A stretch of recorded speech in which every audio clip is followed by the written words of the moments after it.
Ang pagbasa sa banal na ebanghelyo ayon kay San Juan. Muli sa iyo, Panginoon.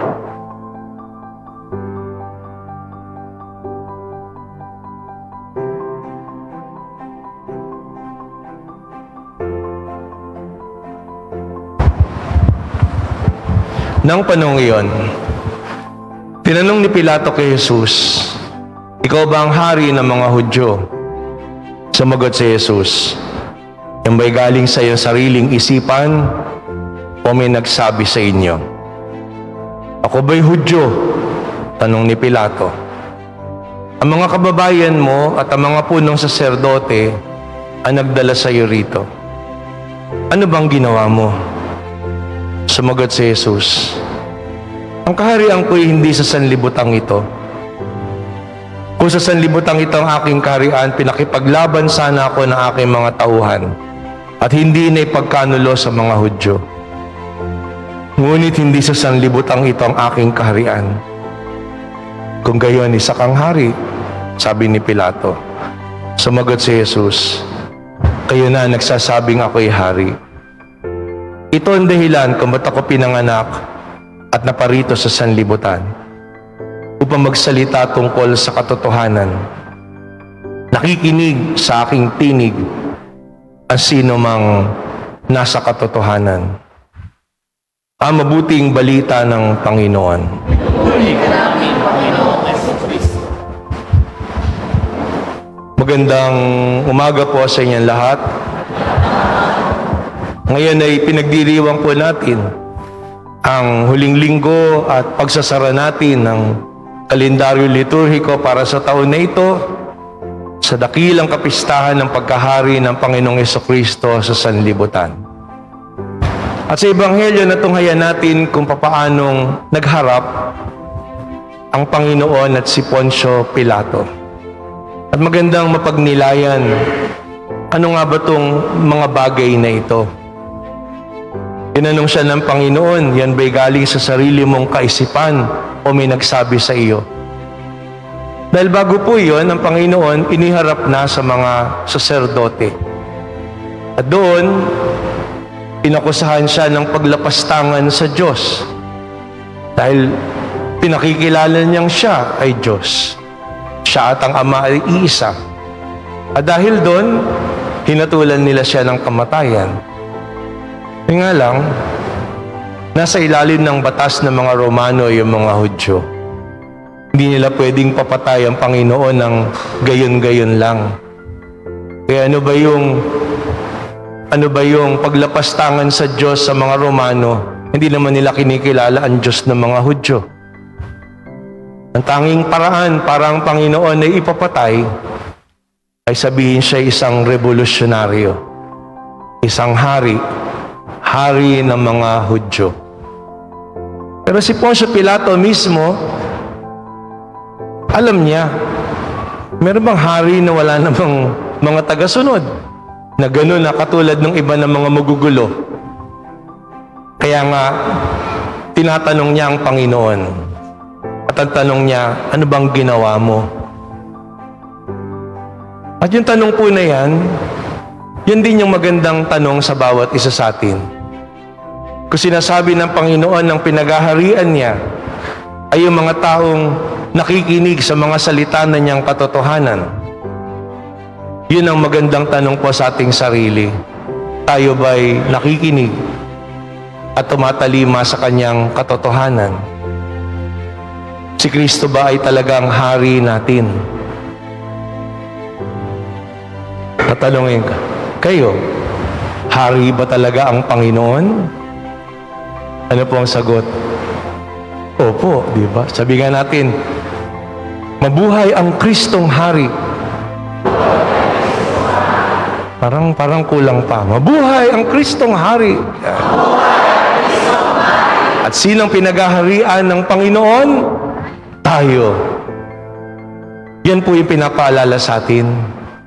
99 years ago, sa isang encyclical, liham pastoral ng Santo Papa sa buong mundo, 99 years ago, pinamagatan pong Quas Primas. Ibig sabihin, in the first. tinakda ni Pope Pius XI ang kapistahan ng Kristong Hari. Dahil 99 years ago, nakita na ng Santo Papa yung lumalaganap na tinatawag na secularism. Siguro sabihin natin, Father, ano po yung secularism? Pag sinabi natin secular, sa mundo. At yung uri nung kaisipan na sekularismo, yun yung walang iniisip ang tao sa bagay, kundi sa mundo. Kumain, matulog, gumasta, mamasyal, sa buhay, sa araw-araw, mag-enjoy, minus ang Diyos. Hindi natin kailangan ng Diyos. Yun ang sinasabi ng sekularismo. Na para bang sa buhay, sa araw-araw, iniintindi lang ng tao, sa matagigimik ngayong weekend, ano ba yung susuot natin? Pero yung pagdadasal, yung pagsisimba, yung Panginoon, wala sa equation ng buhay niya. At bunga nun, alam natin, pag inetsepwera natin ang Panginoon sa ating buhay, sigurado po magkakaloko-loko yung buhay natin. Kaya nga, doon sa dokumento na yan ng Santo Papa, sinasabi niya, maraming matuturing na hari, maraming mga bagay na marahil mananaig at susupil doon sa puso.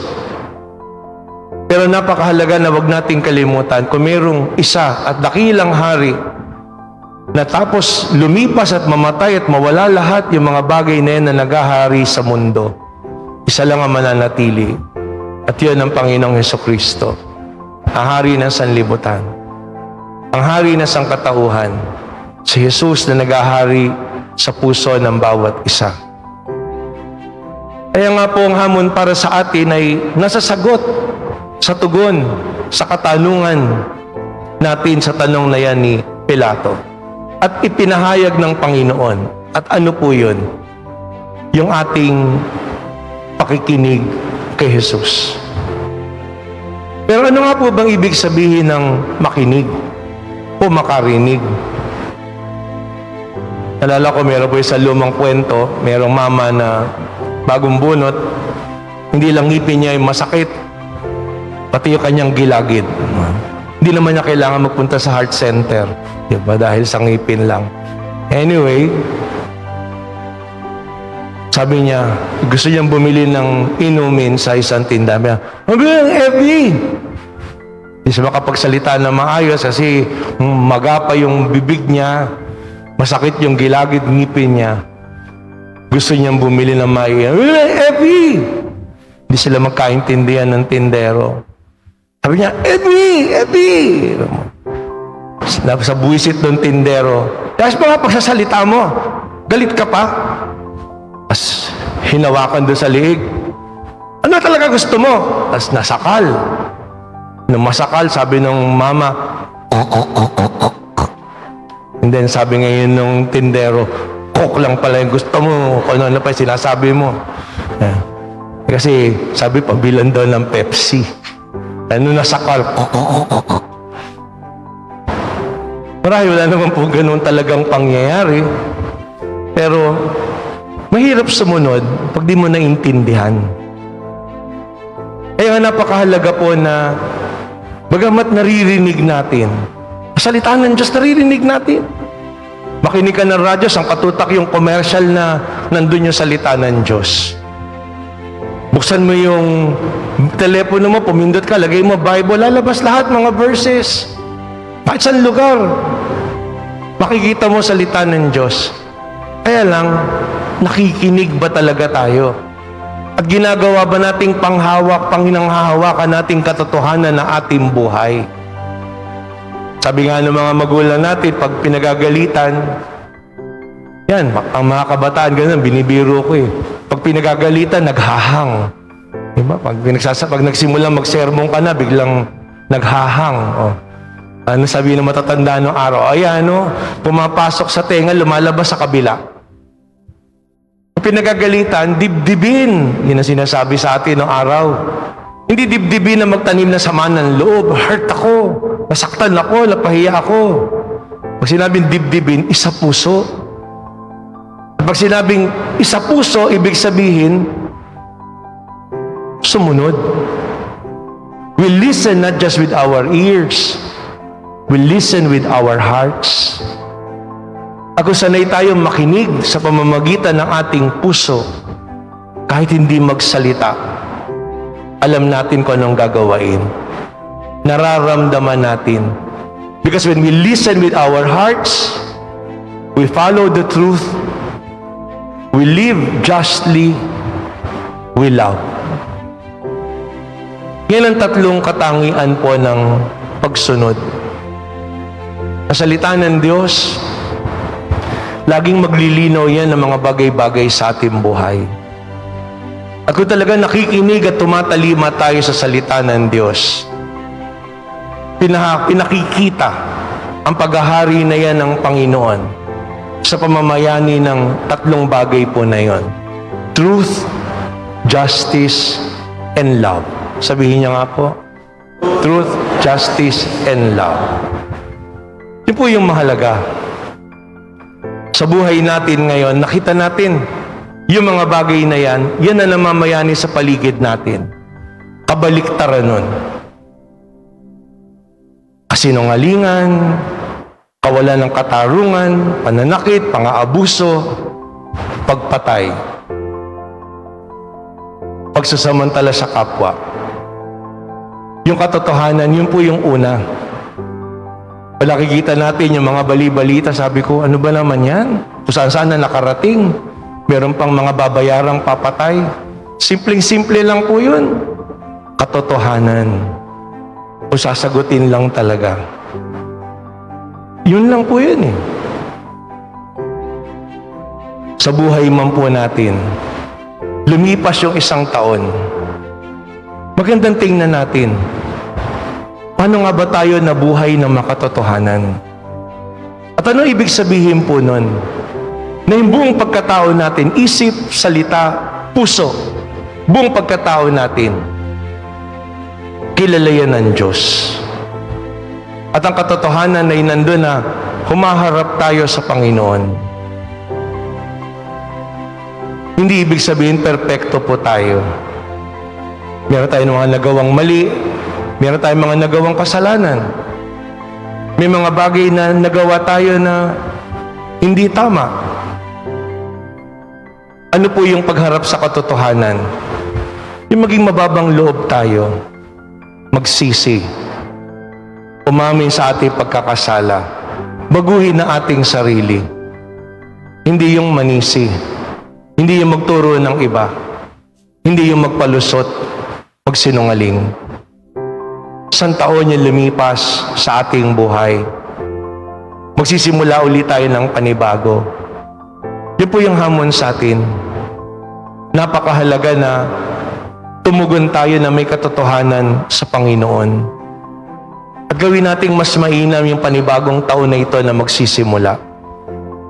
Sa pagiging mababang loob, sa paghingi ng tawad, sa pagpapatawad, kung sakali mang tayo yung mga bagay na nagawaan ng masama.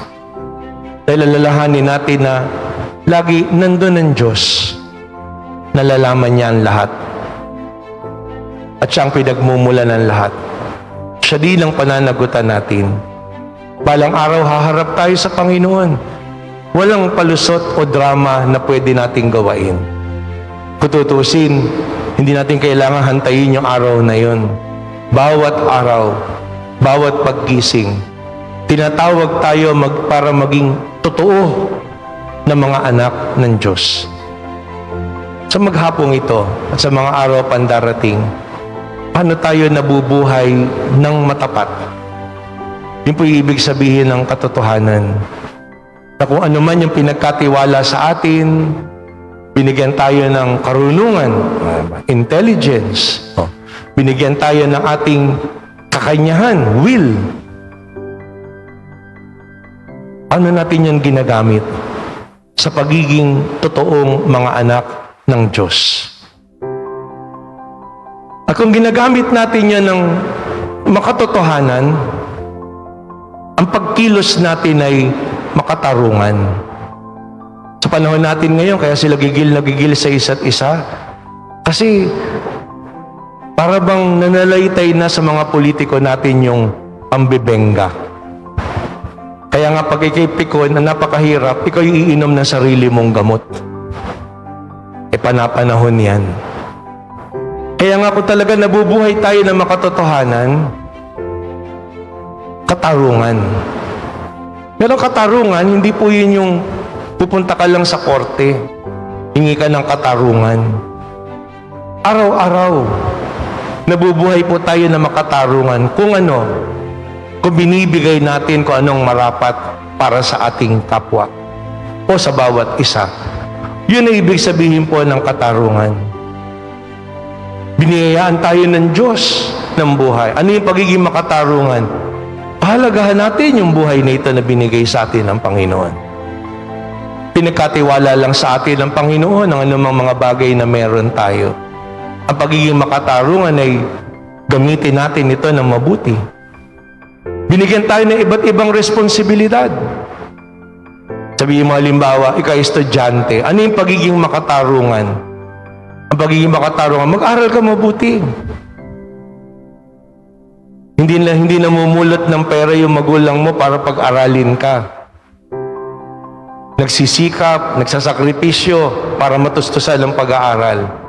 Ikaw, makatarungan ka ba na binibigay mo na nag-aaral ka mabuti o baka mamaya pabanjing-banjing lang o kaya lakwatsa o kaya luho, laro. Ang katarungan ay pagganap ng mahusay sa anumang pananagutan meron tayo. Anumang profesyon, guru ka, inyero, negosyante, nandun yung katanungang paano ko pinahahalagahan ang pinagkatiwala na ito ng Panginoong Diyos sa akin? At paano ko din pinahahalagahan ang presensya ng Panginoon sa bawat isa? Kaya nga sa pagdadasal natin, nandun nagagabayan lagi tayo ng Panginoon na yung pagiging makatarungan ay laging pagkilala sa kabutihan at pagmamahal ng Diyos. At sa huli, hindi naman din po talaga perpekto tayo lahat. Kuminsan nangyayari din talaga na nasasaktan tayo, nagagawan tayo ng masama.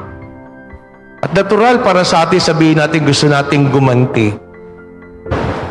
Dahil nga, normal po yan sa hayop.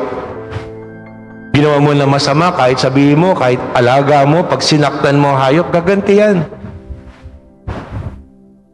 Tao lang yung pwedeng magdalawang isip na hindi bumigay sa kanyang kahayupan. Dahil Dahil nilikha tayo ng Diyos ayon sa kanyang larawan at wangis. At ano yung larawan at wangis na yan ng Diyos? Pag-ibig. Kaya po hindi madali. Lalong higit sa isang panahon na ang mundo gusto lagi gumanti. Ang mundo gusto lagi niya yung sa kanya. Ang gusto lagi yung nandun yung kapangyarihan at nandun na abusuhin ito, tiyakin na sa kanya. Ang pag-ibig ang tanging lunas lamang po dun. Kaya nga, kung minsan merong mga tao sasabihin, paano mo naman, Father, patatawarin yung tao na di mahumihingi ng tawad? Paano mo naman patatawarin yung tao na sila lang nga yung gumawa ng kawalang iya, sila pa yung galit? Oh.